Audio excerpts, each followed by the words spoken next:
कपड़े धोने वाली बहू। शादी के पहले से ही विभा को कपड़े धोने का बड़ा शौक था। कभी नल के नीचे तो कभी तालाब के पास। अरे मेरी नीली वाली लुंगी नहीं दिख रही है। विभा की अम्मा, कहाँ रखी है लुंगी? अरे वो तो विभा ने परसों ही धोकर रखी थी आपकी अलमारी में, देखो वहीं होगी। वो ना मैंने आज धो दी, मुझे लगा कि गंदी हो गई होगी। अरे कैसे गंदी हो गई थी? उसे तो मैंने पहना भी नहीं। हे भगवान, इस लड़की के कपड़े धोने की आदत से परेशान हो गया हूँ मैं। जितना तो घर में राशन नहीं आता, उससे कहीं ज्यादा डिटर्जेंट पाउडर का खर्चा है। इसकी शादी करवा दो, शादी जाए अपने घर में ही करे काम, फिर चाहे घर के कपड़े धोने हो या पूरे गांव के। हाँ ठीक बोल रही हूँ, देखता हूँ मैं कोई लड़का। वो दिन भी आ जाता है जब विभा को देखने लड़के वाले आ जाते हैं। लड़की मुझे अच्छी लगी। होने वाली सास कहती है, बेटी अगर कुछ पूछना है तो पूछ लो। वैसे तो हमारी लड़की बहुत ही शर्मीली है, जो बोल दो वो मान लेती है, इसे क्या पूछना होगा। अरे कैसी बात कर रही हो माँ, मुझे इन लोगों के घर रहना है, सवाल तो कई है। हाँ हाँ बेटा, पूछ लो ना, क्या पूछना है। आप लोगों के घर कपड़े कौन धोता है? सास का मुंह बन जाता है। देखो, अगर तुम ये कहना चाहती हो कि तुम्हें कपड़े धोने नहीं आते तो सुन लो, कपड़े मैं ही धोती हूँ, लेकिन तुम्हारे आ जाने के बाद मैं रुमाल तक नहीं धोऊंगी। अरे चुप रहना भाग्यवान, बहू बेचारी घर आई नहीं, उसे डराना शुरू कर दिया। वो क्या है ना बिटिया, अभी तक तो ये कल्लू की माँ ही धोती थी, लेकिन अब तुम्हारे पापा तो दहेज में वॉशिंग मशीन देंगे ही। तभी विभा की माँ बोल पड़ती है, सवाल भी पूछा तो क्या। वैसे भाई साहब, मशीन की तो फिर भी कपड़े धोने की कैपेसिटी होती है। मतलब जो बिटिया दे रहे हैं ना विभा, इसे कपड़े धोने का बहुत शौक है। ये आप लोगों के क्या, आस पड़ोस गांव मोहल्ले सबके कपड़े धो दे और उफ तक ना करे। बाहर देखा नहीं आपने कितने कपड़े सूख रहे हैं? सब हमारी बिटिया ने ही तो धोए हैं। बस भी करो ना माँ, शर्म आ रही इतनी तारीफ सुनकर।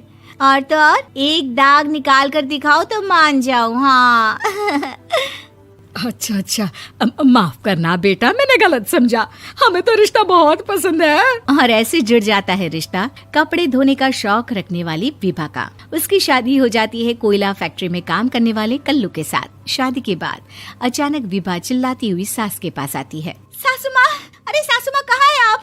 ये तो धोखा है, धोखा दिया आप लोगों ने मुझे। इसे ससुर के चक्कर के बारे में पता चल गया। अरे तो उसमें तुझे क्यों धोखा मिला है? अरे नल में पानी नहीं आता, कपड़े कैसे कब धुलेंगे? अच्छा, तू पानी नहीं आ रहा उसकी बात कर रही है। तो आपने क्या सोचा? कुछ नहीं। अच्छा, तेरी माँ ने कहा था कि कपड़े धोने का शौक है तुझे, याद आया मुझे। शौक बोलकर कपड़े धोने वाले मेरे जुनून को कम ना आके सासू माँ, कपड़ा धोना मेरा गुरूर है। तभी पति भी वहाँ आ जाता है। अभी मैंने इसे सनी देओल की फिल्म दिखाई है, उसी के डायलॉग मार रही है माँ। अच्छा सुन, साफ साफ बता रही हूँ, पानी सुबह 4 से 6 और शाम को 10 से 12 आता है, समझी? विभा टाइमिंग सुनकर हैरान हो जाती है। ये क्या भूतों का मोहल्ला है? सुबह 4 बजे उठकर कौन कपड़े धोता है? 4 बजे टंकी में पानी जाता है, फिर सारा दिन धोना ना, किसने मना किया? अरे कैसी बात कर रही हैं? 200 लीटर की टंकी में कितने कपड़े धो लूंगी मैं? सुबह ही उठ जाऊंगी मैं। अब क्या था, विभा सुबह 4 से लेकर रात के 12 बजे तक कपड़े ही धोती रहती। एक रोज सास पड़ोस से निकलकर कहीं जा रही होती है कि साथ वाली कहती है, हाँ कल्लू की माँ, जरा ये बताओ कि 2 साड़ी है, 2 ब्लाउज और एक पेटीकोट और एक नाड़े वाला लंबा कच्छा। हाँ तो? अरे तो क्या, कितना लोगी धुलाई ये बताओ। धोबन दिख रहे हैं हम क्या? हमारे पति सरकारी नौकरी से अभी रिटायर हुए हैं और बेटा सुपरवाइजर है कोयला फैक्ट्री में। धोबन समझ रखा है हमें?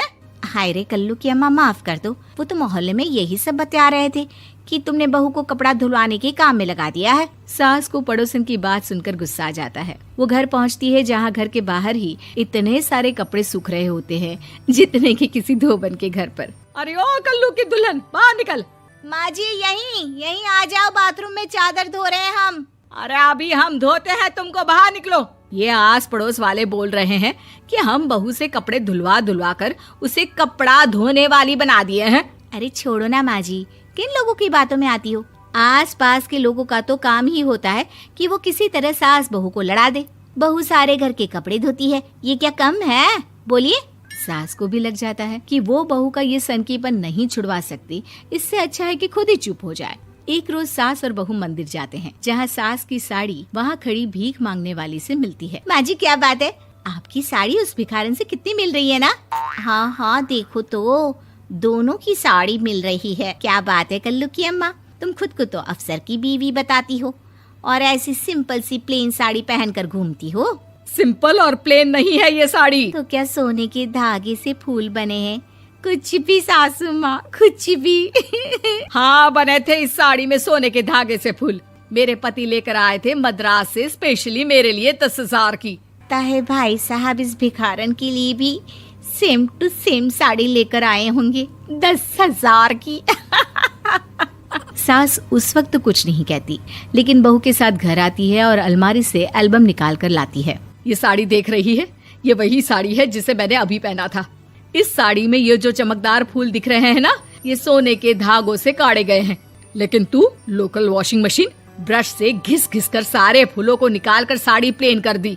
मुझे माफ कर दीजिए सासू माँ। और तो और, जब मैंने तुझे तेरी गलती के लिए कुछ नहीं कहा, लेकिन तूने तो सबके सामने मेरा मजाक ही बना दिया। क्यों? बहू को समझ में आ जाता है कि अब से उसका कपड़े धोना बंद।